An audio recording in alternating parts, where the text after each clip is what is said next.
বিসমিল্লাহির রহমানির রহিম। আসসালামু আলাইকুম প্রিয় শিক্ষার্থীরা। আজ আমরা মাধ্যমিক স্তরের জৈব রসায়নের একটি গুরুত্বপূর্ণ টপিকস তা হলো অ্যালকোহল।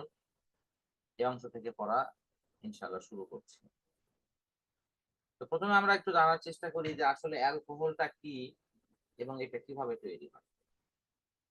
অ্যালকোহল এটি মূলত তোমার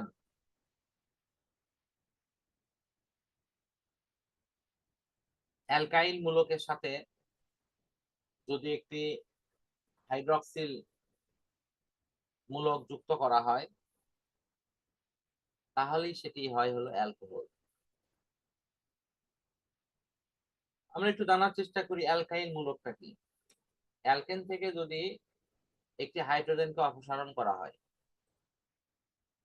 তার সর্বশেষ প্রান্ত থেকে যদি একটি হাইড্রোজেনকে অপসারণ করা হয়, তাহলে এক যোজনী বিশিষ্ট যে মূলকটা তৈরি হয় সেটি হলো অ্যালকাইল মূলক।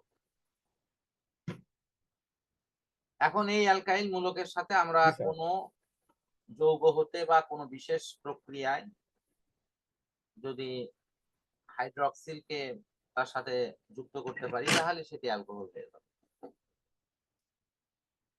এখানে অ্যালকোহল প্রস্তুতির ফার্স্ট যে বিক্রিয়াটা দেওয়া আছে এটা হলো অ্যালকাইল হ্যালাইড। এর সাথে কৌষ্টিক পটাশ মানে যেটাকে পটাশিয়াম হাইড্রক্সাইড বলা হয় এটার বিক্রিয়া দেওয়া আছে। এই বিক্রিয়াটাতে একটু লক্ষ্য করো, মানে প্রথমত থিওরিক্যাল এবং প্র্যাকটিক্যাল উভয় পার্টই এখানে দেখাই দিচ্ছি। খুবই সহজ অপশন হলো এই অংশটা হলো তোমার, যদিও জৈব যৌগের কিন্তু প্লাস মাইনাস হয় না, আগেই বলে যাচ্ছি, কিন্তু তারপরে মনে মনে ভাবো এটা প্লাস অংশ আর এটা হলো মাইনাস অংশ, বোঝার স্বার্থে। কিন্তু এটার কি, এটা প্লাস অংশ আর পরে এটা কি মাইনাস অংশ। এখন মাইনাস অংশ। এখন অংশগুলো পরস্পরের মধ্যে বিনিময় করে দাও, দেখো তো। তাহলে স্যার পটাশিয়াম ধরবে হচ্ছে ব্রোমিনকে। হ্যাঁ দেখো তাই হচ্ছে কিনা। আর জি স্যার। হাইড্রক্সিল ব্রোমিনের জায়গায় যা বসেছে, আছে কোনো জটিলতা আছে বলো? জি স্যার। না স্যার, আর ওইদিকে ইথাইল মনে হয় স্যার, ওই যে এটা তো স্যার ইথাইলই মনে হচ্ছে, তাহলে ওটা ধরবে হচ্ছে হাইড্রোক্সিলকে। হ্যাঁ, না, নামকরণ পরে বলতেছি, আগে তুমি দেখো এটা বুঝতে পারছো কিনা। জি স্যার। এখন নামকরণ নিয়ে দেখো, তোমাকে প্রথম আগে অ্যালকেনের নাম এবং অ্যালকাইল মূলকের নাম কিন্তু শিখাইছি। অ্যালকেন যেমন মিথেন, ইথেন, জি propane, sir. Butane, pentane, hexane, heptane, octane, nonane, decane, এটা তো পারো, 10 পর্যন্ত জি স্যার। হইলেই বলো।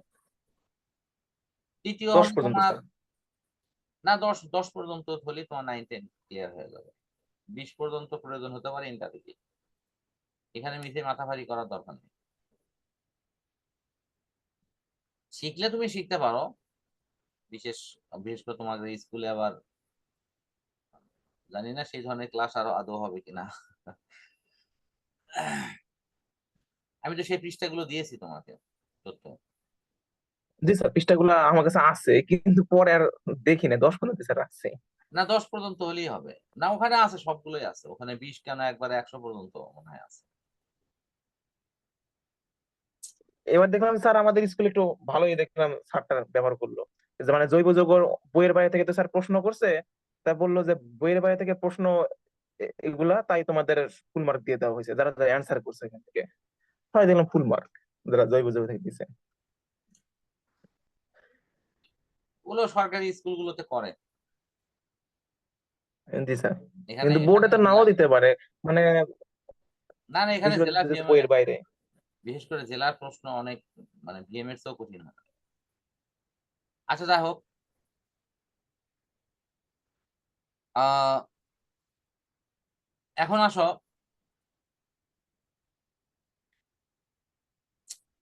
নামকরণ নিয়ে। তাহলে তোমার অ্যালকেনের নাম অ্যালকাইলের মানে কি বলা হয়, যে অ্যালকাইল মূলক যেটা তার নামকরণ, এটা তো তোমার নিশ্চয়ই জানা আছে। আর নামের শেষে আইল যুক্ত হবে, আইল। যেমন মিথেন থেকে মিথাইল, ইথেন থেকে ইথাইল, প্রোপেন থেকে প্রোপাইল, বিউটেন থেকে বিউটাইল, আছে তো নামকরণ। জি স্যার। তারপর পেন্টাইল, আচ্ছা হেক্সাইল, আর ওগুলো হেপ্টাইল। যাচ্ছি না, এখন এখানকার নামকরণে তুমি যুক্ত করবে হলো আনল, শব্দটা হলো সরিয়া, আনল। ঠিক আছে, সরিয়া ন আর হলো ল, এই হলো আনল, এটা যুক্ত করবা। তো এখন এটা মনে রাখো, সরিয়াতে হলো আকার, তারপরে ন আর ল, এগুলো যুক্ত হবে। যেমন মিথেন থেকে মিথানল, মিথা আ, সরিয়াতে আকার, মিথেনের প্রথম অংশ হলো মিথ যোগ আনল, সন্ধি বিচ্ছেদ করো তাহলে মিথানল। যেমন হিম যোগ আলয়, হিমালয় হয়েছে, এটাও ঠিক তাই। কথা বুঝছো কি? আবার ভাবো জি না স্যার। যে স্যার আবার আমাকে সন্ধি বিচ্ছেদের নিয়ম, গ্রামারের নিয়ম, আসলে বিষয়টা ওই রকম না। সন্ধি বিচ্ছেদের যে স্বাভাবিক ক্রম আছে সেটাই আমি তোমাকে শুধু এখানে মনে করে দিচ্ছি। সরিয়া জি এর স্যার। সংক্ষিপ্ত রূপ যে আকার হয় সেটাও তোমার জানা আছে। স্বরবর্ণের সংক্ষিপ্ত রূপকে কার বলা হয়। আচ্ছা, ঠিক তেমনই তাহলে methanol, ethanol, propanol, butanol, pentanol, hexanol, heptanol, octanol, তারপর কি ননানল, ডেকানল। জি স্যার, ডেকানল। সবার শেষে একই কথা থাকবে, আনল থাকবে, অ্যালকোহলের কথা। আমার মনে হয় অ্যালকোহল নিয়ে তোমার বেসিক অংশ শেষ। যদি তুমি সাধারণ সংকেত বলো তাহলে অ্যালকাইল মূলকের সংকেতটা লিখবা, যে এইটুকু লিখে শুধু তার সাথে ও এইচটা লাগিয়ে দিবা। জি বুঝছো? স্যার। কোনো জি জটিলতা স্যার, বুঝতে আছে? পারছি আমি। না না স্যার। আচ্ছা, দ্বিতীয় কাজটা হলো যে তুমি যদি মনে করো যে আমি আরেকটা পদ্ধতি ব্যবহার করব, সেক্ষেত্রে নিব হলো অ্যালকিন। নিশ্চয়ই জানো যে অ্যালকিন মানে হলো ডাবল বন্ড। কেমন বন্ড? এই যে দেখো ডাবল বন্ড। Double bond. হ্যাঁ, এই অ্যালকিনটা হলো এখানকার ক্ষেত্রে ডাবল বন্ড। তো এই যে ডাবল বন্ড নেওয়া হলো, নিয়ে এখানে সালফিউরিক অ্যাসিড নেওয়া হয়েছে। সালফিউরিক অ্যাসিডের ক্ষেত্রে তোমাকে মনে এর আগে বলছি যে জৈব যৌগের ক্ষেত্রে সালফিউরিক অ্যাসিডকে মনে মনে ভাববা যে হাইড্রোজেন আর হলো তোমার বাইসালফেটটাকে এভাবে লিখবা, এইচ এত, হাইড্রোজেনটা এই পাশে আসবে, এই দুইটা অংশের জি সমষ্টিকে স্যার। ভাববা হলো sulphuric acid. Hydrogen, sulphuric acid. হ্যাঁ, এটা ধরো প্লাস আর এটা ধরো মাইনাস। আমি এখানে জৈব যৌগের ক্ষেত্রে প্লাস মাইনাসটা খুব একটা আবশ্যিক না তো, কিন্তু বোঝার জন্য বলতেছি। এখন তুমি জি স্যার। দেখো যে এই যে হাইড্রোজেন, এই একটা হাইড্রোজেন এর কাছে দিয়ে দাও, তাহলে এটা CH2 থেকে কি স্যার, CH3। এক মিনিট স্যার, আমার একটা ইয়ে আছে স্যার। স্যার, এই যে এখানে যে H plus plus SO4 H লিখেন স্যার, SO4 কি এখানে মাইনাস না স্যার? হ্যাঁ মাইনাসই তো, আমি তো মাইনাস চিহ্ন উপরে দিয়েছি, মনে হয় উঠেনি, এই যে মাইনাস। জি স্যার, একটু মানে ডান দিকে হয়েছে তো, তাই আমি একটু আচ্ছা যাই হোক, বিভ্রান্ত হয়ে গেছিলাম। আসলে এখানে জৈব যৌগের ক্ষেত্রে ওই প্লাস মাইনাস অপশনটা ওইভাবে জেনারেলি ব্যবহার হয় না, বুঝছো? এখানে বোঝার জন্য আমি তোমার প্লাস মাইনাস লিখছি, কিন্তু এখানে দুইটা অংশ পার্ট বাই পার্ট আলাদা হয়ে যায়, এটা খালি ভাববা। শোনো, জৈব যৌগটা হয় হলো সমযোজী বন্ধন। তো সমযোজী বন্ধনে সাধারণত প্লাস মাইনাস লেখা যায় না। আমার কথা বুঝতে জি পারছো? স্যার, কারণ তো তারা তো আর ইলেকট্রন দিয়ে দেয় না, বা কেউ একদম পুরোপুরি ভাবে নিয়েও নেয় না। হ্যাঁ, এটা তো তাই তো তুমি স্যার। পঞ্চম অধ্যায়ে তোমার এই থিম পড়া আছে, তো ওটা তো আর নতুন ব্যাখ্যা দেওয়ার জি দরকার নেই। স্যার। জি স্যার। হ্যাঁ। ঠিক জি আছে, স্যার। এখন ওই যে বললাম যে কিছু জিনিস আছে আনঅফিসিয়ালি আমরা লিখি, এটা যেটা প্লাস এটা মাইনাস, যখন তুমি কারো কাছে এটা উপস্থাপন করবা তখন বলতে হবে যে এই যে সালফিউরিক অ্যাসিড, মানে এটা যেমন যে পানির ক্ষেত্রে আমরা পড়াই না, এটা তোমার মনে আছে তো মনে হয়, যে পানির ক্ষেত্রে আমরা লিখি যে হাইড্রোজেন আয়ন আর হাইড্রোক্সিল আয়ন। কিন্তু আসলে তো পানি হলো সমযোজী যৌগ, তো তার তুমি এইভাবে কেমনে উপস্থাপন করবা? এটা হলো একটা এটা হলো এমন একটা অবস্থা যে পানি মুহূর্তের জন্য এরকম একটা ভাঙন অবস্থা হয়, সেটা তার অভ্যন্তরীণ কিছু গঠনগত পার্থক্যের জন্য বা গঠনগত কিছু কারণের জন্য। সেখানে হাইড্রোজেন জি স্যার। বন্ধন বলে একটি বিষয় আছে, যে কারণের জন্য এই বিষয়টা তার ঘটে। তার মানে পানি সমযোজী যৌগ, কিন্তু তার চরিত্রটা আয়নিকের মতো আছে।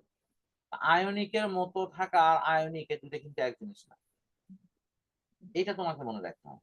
জি স্যার, এটা আলাদা জিনিস স্যার এটা। এর মতো আর আয়নিক, এই দুটো কিন্তু এক না। জি স্যার। এটাই হলো তোমার এখানকার মূল বিষয়। আচ্ছা, এখন আসো যে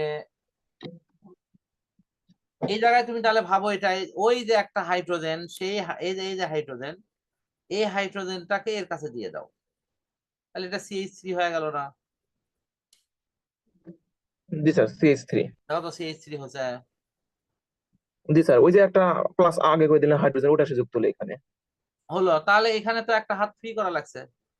এখান থেকে বন্ডের থেকে একটা হাত ফ্রি করলে হাত আসলে কয়টা ফ্রি হয়? একটা না দুটা? স্যার দুইটা, স্যার দুইটা। দুইটা। তার মানে একটা হাত হলো এই পাশে এর, আর একটা হাত কি এর না? এই পাশের না? জি স্যার, স্যার। সে এই বাকি হাত দিয়ে এ করলো, কে একে ধরলো। যেহেতু সালফিউরিক অ্যাসিডের জি একটা স্যার, ওই যে আর হাইড্রোজেন ওই চলে এক্সটা গেছে, পরে চলে গেল। একটা হাইড্রোজেন চলে গেছে, তাহলে জি স্যার। সালফিউরিক অ্যাসিডের এই অংশটা এইভাবে চেঞ্জ হয়, এরকম হবে বাইসালফেট আয়ন। জি স্যার, আর বাইসালফেট আয়ন। বাইসালফেটের বেলা জৈব যৌগের ক্ষেত্রে এইচটা তোমার শেষে হয়। জি স্যার। জটিলতা আছে কি?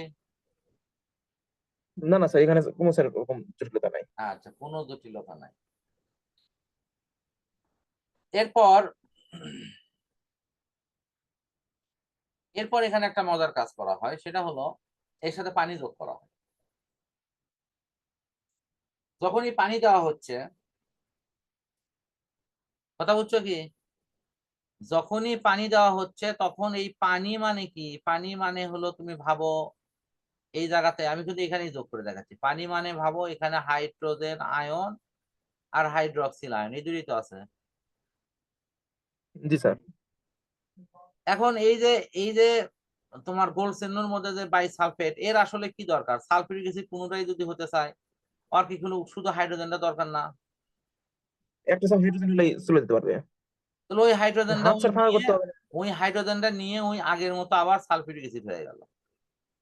তাহলে এই জায়গাটা কি ফাঁকা হয়ে গেল না? এই যে এই জায়গাটা, জি স্যার। এর একটা হাত ফাঁকা হয়ে গেল। ওই ফাঁকা হাতের সাথে ওই ইস্টটা বসে গেল। কোন ওইস? এই যে এখানে যে ওই ইস্টটা আছে। জি স্যার, এবার স্যার অ্যালকোহল হয়ে গেল। হ্যাঁ। আচ্ছা, আমি পুরো বিষয়টা আর একবার একটু দেখাই দিচ্ছি। খুব সহজ করে দেখো, এই অংশ ভেঙে গেছে, ভেঙে গিয়ে একটা হাইড্রোজেন এটি গেছে, আর বাকি অংশ এই জায়গায় এসে বসেছে। ব্যাস, এই দুটা জায়গা খালি মনে করো। জি স্যার। এরপরে পানিকে এরকম ভাবে ভাবো না, ভাবো যে তোমার হলো পানি হলো হাইড্রোজেন আর হাইড্রক্সিল, ওই জি স্যার। এই দুটো মিলে আছে। এই জি স্যার, হাইড্রোজেনকে আমি স্যার একটা কার সাথে মাঝখানে দাগ দিয়েও ভাবতে পারি স্যার, তাই না? হ্যাঁ হ্যাঁ, মাঝখানে হাইড্রোজেন একটা দাগ কার দিয়েও সাথে ভাবতে ভাব পারি। দিবা? হাইড্রোজেন কার সাথে দিবা? এর সাথে দিয়ে দিলাম। স্যার ওই যে, জি স্যার, SO4H এর সাথে। হ্যাঁ হ্যাঁ হ্যাঁ, এই যে এইটুকুর সাথে দিলে, গোলচন্দ্র দিয়ে দিচ্ছি, এইটুকুর সাথে জি দিয়ে স্যার। দিলাম। ওকে। জি স্যার, তাহলে CH3, তারপর ওটা একটা হাত CH3 ফাঁকা হয়ে গেল। CH2 হয়ে হাত ফাঁকা হয়ে গেল না? সেই ফাঁকা হাতের সাথে জি ওইস স্যার। অংশ বসলো। কোন ওইস? এই যে এখানে যে ওইসটা আছে, সেই ওইস এখানে স্যার, যাবে। তাদের মধ্যে একটা হাত তো ছিল, ওরা ওখান থেকে ভেঙে চলে আসলো। তার মানে আমি বলতে পারি পানির অংশ ভেঙে হাইড্রোজেন গেল হলো বাইসালফেটের সাথে, আর OH গেল হলো ওই তোমার CH3 CH2 এর সাথে। জি স্যার। বুঝতে পারছো কি? জি স্যার, আমি বুঝতে পারছি এটা। এই যে CH3 CH2, এটা কিন্তু একটা মূলক, অ্যালকাইল মূলক। এটাকে বলা হয় হলো ইথাইল।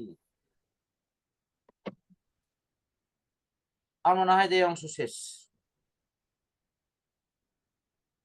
জি স্যার, অ্যালকোহলের বিক্রিয়াগুলো